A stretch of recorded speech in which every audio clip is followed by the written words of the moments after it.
ମାଙ୍କଡ଼ ଶୁଣୁଛି ରାମଚରିତ ମାନସ। ନିଜେ ଆସୁଛି ଆଉ ପାଟି ପାକୁ ପାକୁ କରି ରାମଚରିତ ଗୁଣୁଗୁଣୁ କରୁଛି।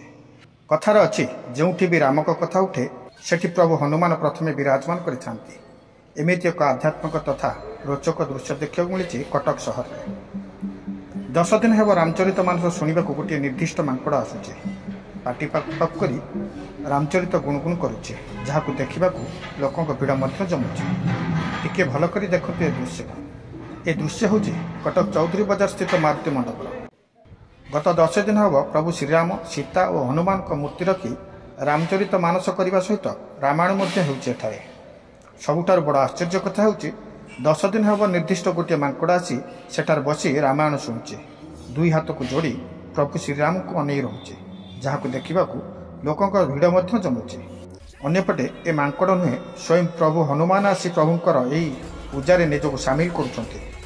ଏ ମାଙ୍କଡ଼ କାହାର କିଛି କ୍ଷତି କରୁନାହିଁ, ଚୁପଚାପ ବସି ପ୍ରଭୁଙ୍କ ରାମଚରିତ ମାନସ ଶୁଣୁଛି ଏବଂ ପରେ ପ୍ରସାଦ ସେବନ କରି ଚାଲିଯାଉଛି ବୋଲି କହିଛନ୍ତି ସ୍ଥାନୀୟ ଲୋକେ।